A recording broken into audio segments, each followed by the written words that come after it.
Now, I've mentioned this many times before in the past, but one of the main reasons why I truly respect and really love both Jon Favreau and Dave Filoni for what they do is they like to keep the fans in the loop. They keep the fans posted and up to date about what their ambitions really are and their goals are for the Star Wars franchise, what's coming next, and they like to provide a lot of teases and hints here and there about everything happening within this universe. This is Mike Zero. Subscribe if you're new and like this video to see future Star Wars updates. I'm also on Twitter at Mike01. I thank you all so very much for the great and kind support, and without wasting too much of your time, let's get right into the subject here. Now, what's really going on right now is that we do know that there's a lot of things happening between both Jon, Dave, George, Tony Gilroy, and yes, even Timothy Zahn, who make up this current dream team, so to speak, that's going to turn Star Wars around, starting off with Ahsoka, Mando Season 4, Ahsoka Season 2, and even other Star Wars shows that will be announced at this year's D23 event that takes place in September, by the way. Now, it's interesting about all of this. What's really reassuring is the fact that Jon Favreau and Dave Filoni are indeed on their own now. They're working on Mando Season 4 with no Kathleen Kennedy interference. The only problem right now is the writer's strike, and that's really kind of setting things back for a lot of shows. It's going to create a shift in the release schedule for all Star Wars shows and potentially even the Star Wars movies. However, what's really intriguing is exactly what, of course, Jon Favreau recently had to say about everything to do with his plans for Mando Season 3, Kathleen Kennedy, and the overall structure of the franchise that he was very disappointed with. So, right now, both Disney and Lucasfilm are focused on course-correcting the Star Wars franchise. Jon Favreau was able to share something very specific with the fans by stating the following. So, when we were developing the third season, right when we ended Season 2, I was promised by those like Kathy and many part of the Lucasfilm story group at the time that we would be bringing back Boba Fett in all his glory portrayed by Morrison, and really reverting to how Morrison wanted him to be portrayed from the Legends stuff for Boba Fett. I had this whole side story written out for him in Season 3, until I was instructed to take him out of the script for budgeting reasons and running time concerns by Kathy.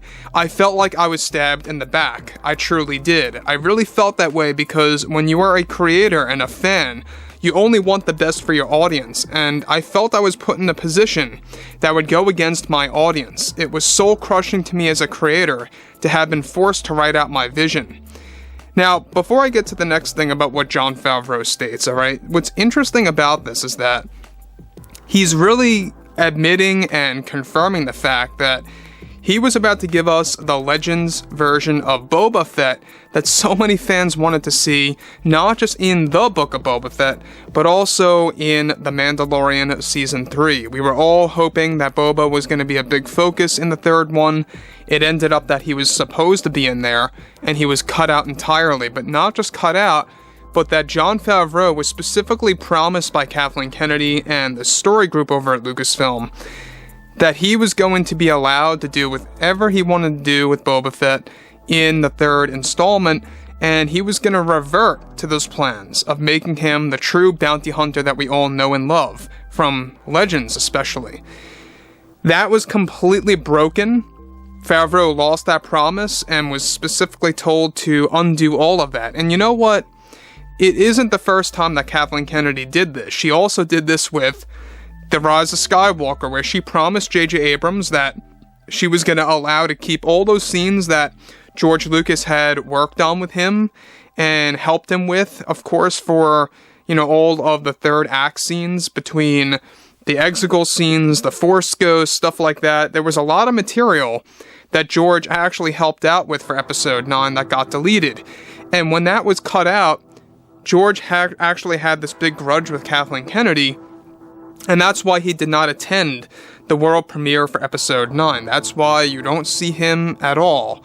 And it was confirmed by Jon that a lot of that had to do with the fact that, he lost his overall vision for the final Skywalker saga film at the time. So what's interesting about this further is that Jon goes on to elaborate again. To write out such a beloved character that George cherished, myself and Dave had these excellent plans for how we were going to execute his involvement in the story. It was going to be brilliant. Morrison was very happy with what we had planned, and when we were told to shut down his scenes in the script, we were also instructed to hold off communication with Morrison about any possibility of a role in Season 3. It was one of the toughest positions I was put in when working on Star Wars, and I hope I never have to go through something like that again in any project. I really do felt I was backstabbed, though. It was a terrible place to be in.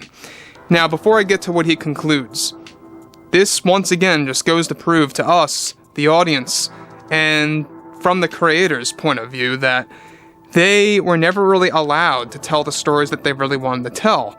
And I think a lot of this is the reason why Mando Season 3 felt very out of place. Some of you guys out there may love Season 3. I felt it was, however, a clobbered mess. It was out of place. There were only a couple of scenes here and there that I really enjoyed. But for the most part, this story felt like it was going nowhere many times, you know? So, what Jon Favreau is saying here is that Boba Fett was supposed to be reinvented in Mando Season 3. Kathleen Kennedy had a change of heart with that and decided to pull the plug. So I think what really happened, let's kind of put things into perspective here. What really happened is that Kathleen Kennedy most likely did not want Jon Favreau to eventually tell the true version of Boba Fett because he was going to be too violent.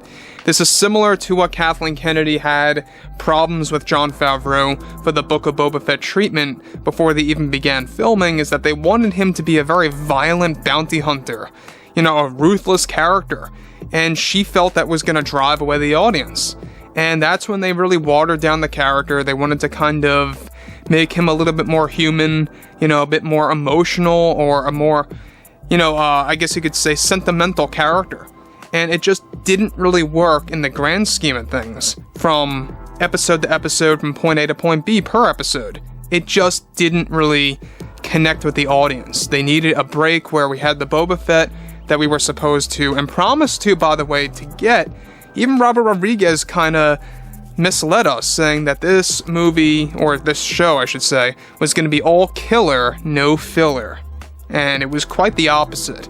So anyways, the last thing that Jon says here is that we do have some big plans for Boba in Season 4 that I really can't go into right now, so I hope we can make things up to our audience for what was excluded in the third one.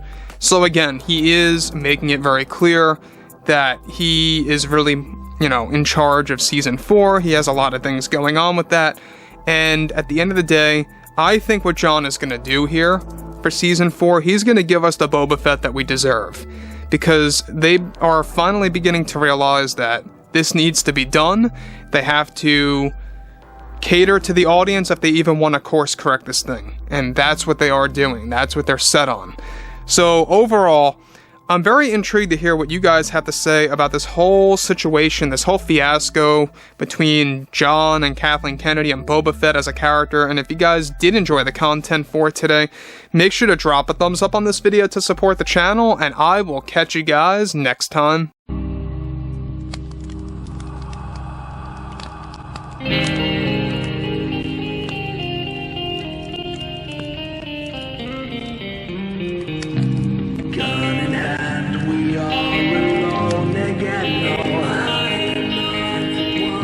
From night to moon, we hear them moans again. No.